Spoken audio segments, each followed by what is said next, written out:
C'est un projet en collaboration avec le ministère de la Culture. On voulait pouvoir essayer de faire la différence et de montrer la différence sur la côte de Beaupré. On a beaucoup d'accueil de nouveaux arrivants sur la côte de Beaupré, puis on voulait mettre en évidence cette différence qu'on avait, puis comment elle était aussi perçue par les gens de la côte de Beaupré. C'est quoi la différence? C'est quoi la diversité culturelle? Souvent, on s'est aperçu que la diversité culturelle, il ne fallait pas aller loin pour aller la chercher. Ici sur la côte, souvent, on est étrange, un étrange, alors qu'on vient de Québec ou de Baie-Saint-Paul, mais on est un étrange à Saint-Joachim, par exemple. Donc, on a essayé d'aller sonder un peu les gens de la communauté. On a été voir des enfants dans les écoles, on a été voir des adolescents dans les maisons des jeunes, on a été voir des personnes âgées aussi. On a été voir des adolescents à l'école secondaire. Puis on leur a posé la question, pour vous, c'est quoi la diversité culturelle? Et ils l'ont représenté par des œuvres, j'ai bien compris? C'est ça. En fin de compte, à chaque atelier qu'on présentait, on donnait un petit cadre avec des peintures, de la peinture, des feutres, etc., etc. Puis on leur demandait de s'exprimer comme ils le souhaitaient, par des mots, des dessins, etc. Donc de ça, on s'en est servi pour faire notamment une œuvre. Et tout ce qui avait été dit pendant ces ateliers-là, on les a donnés à des artistes, Patrick Faulchild et Louis-David Gagnon-Le Tourneau, et ils s'en ont servi pour s'inspirer, pour créer des œuvres uniques dans le cadre de ce projet qui est la diversité culturelle. Je vois aussi autour de nous. Donc ici, si on peut regarder, il y a une première œuvre. Ça, c'était fait par les jeunes de l'école ici? Oui, c'est l'école secondaire du Mont-Sainte-Anne. On avait un groupe, on a fait un atelier, il y a eu beaucoup de choses échangées, et de ce groupe-là, il y a quelques élèves qui se sont avancés pour être artistes et ils sont mis en avant pour créer une œuvre représentant tout le discours qui avait eu lieu dans tout le groupe. À ta gauche, en plus des œuvres, il y a eu des œuvres photographiques. Qui a pris les prises photos des gens, je crois, qui sont immigrants, c'est bien ça? Oui, c'est ça. Une photographe, Manon, qui a pris les photos en collaboration avec Anne-Marie Ouellette, qui travaillait au Carrefour Jeunesse Emploi dans le cadre de l'accueil des nouveaux arrivants. Ils ont rencontré des nouveaux arrivants sur la côte de Beaupré. On passait du temps avec eux à parler de leur parcours, de leur histoire. Et de là est ressorti un portrait avec un petit texte, des petites paroles qui rappellent un peu leur temps précieux qu'ils ont passé ensemble. Ce qui est intéressant avec l'exposition, c'est qu'elle sera, on va pouvoir la faire voyager.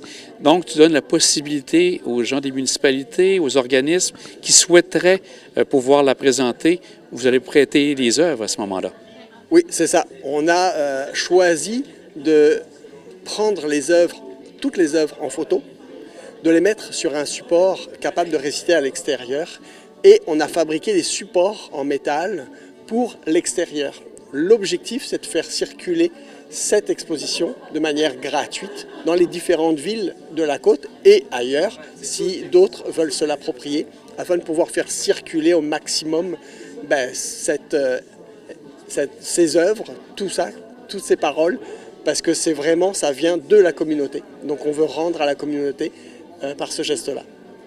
Et tout le support, comme tu dis justement, les supports métalliques, ça, c'était fabriqué avec ton groupe à toi qui s'occupe, je crois, la petite entreprise. Est-ce que c'est le même groupe?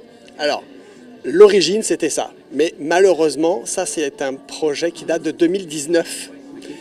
Et on a eu la COVID, ce qui a fait que ça a beaucoup changé le projet. Le projet devait être aussi visuel, avec une vidéo.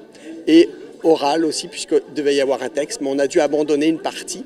Et tout ce qui est soudure devait être fait par des jeunes, mais on n'a pas pu le faire avec la COVID. Donc c'est un soudeur de Saint-Joachim qui nous a soudé toutes les structures pour l'exposition. Et donc, comme tu dis, les gens auront la possibilité, ceux qui le souhaitent. Qui doivent contacter pour pouvoir avoir justement la possibilité d'avoir cette exposition chez eux sur la côte de Beaupré? Les personnes qui vont s'en occuper, ça va être le SANA au Carrefour Jeunesse Emploi. Donc, tout simplement, le SANA va approcher les municipalités, les organismes et les endroits pour pouvoir exposer. Mais après, ça peut être l'inverse aussi. Les gens peuvent nous contacter et puis ça va nous faire plaisir d'organiser un calendrier et puis de venir monter l'exposition pour pouvoir la proposer à ceux qui le souhaitent. Quand on regarde tout ça, Est-ce que tu as en tête une suite à ce projet-là, vu vraiment, c'est vraiment très joli et c'est vraiment parlant. Est-ce qu'il y avait en tête d'avoir peut-être une suite dans un autre cadre de projet? Alors, la suite du projet, oui, il y en a une cette année. On va faire une structure en métal assez gigantesque pour l'exposition Pèlerinard, qui va être ensuite à résidence ici à l'école du Mont-Sainte-Anne. C'est une structure en métal qui va représenter la montagne, qui va être en même temps un mobilier urbain. Et toutes les facettes, ça va être des œuvres d'art faites par un artiste, mais aussi la communauté. Donc on va approcher aussi des groupes et ils vont pouvoir s'exprimer et on va pouvoir exposer. Et Marc, c'est très intéressant.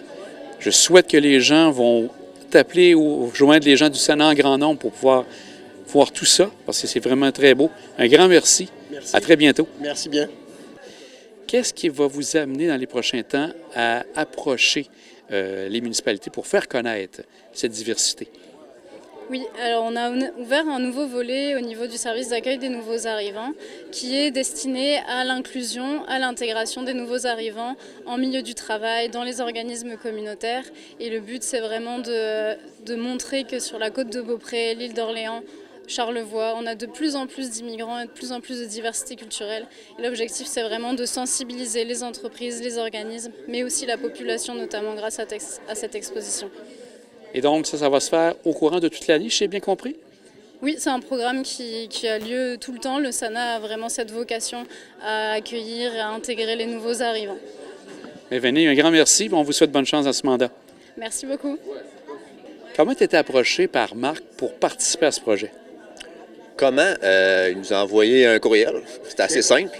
En nous expliquant, dans le fond, le processus de la thématique sur la diversité culturelle sur la côte de Beaupré.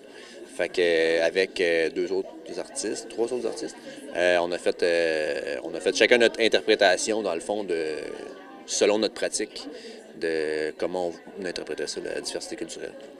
Et ça a pris combien de temps? Parce qu'il y a quelques œuvres ici, je comprends bien. Oui, bien en fait, c'est toutes des reproductions, ça. Les originaux ne sont pas ici. Dans le fond, on faisait 3 œuvres chacune. Puis le Marc, lui, il faisait imprimer, puis il les plaçait dans des frames autoportants comme ça pour pouvoir déplacer l'exposition à différents endroits. C'était ça le principe matériel de l'exposition. Et on connaît ton œuvre avec les quadrillages, tout ça. Donc, c'est revenu, tu avais ça en tête de le faire de cette façon-là? Oui, c'est une des premières. Je pense que j'avais fait une autre œuvre dans ce style-là avant, mais comme le thème de la diversité culturelle, j'avais comme de la misère à l'interpréter en abstraction. Ça me tentait de faire un projet comme abstrait pour ça. Je me disais comment je peux matérialiser, comment je peux mettre en pictural, dans le fond, cette dimension-là de la diversité qui est assez humaine, mais je voulais comme le matérialiser, tu sais, pour le rendre facilement approchable, tu sais. Bien, Louis David, un grand merci, puis on va souhaiter bonne chance, puis une bonne continuité dans ce que tu fais comme artiste. Ouais, merci beaucoup. Au plaisir.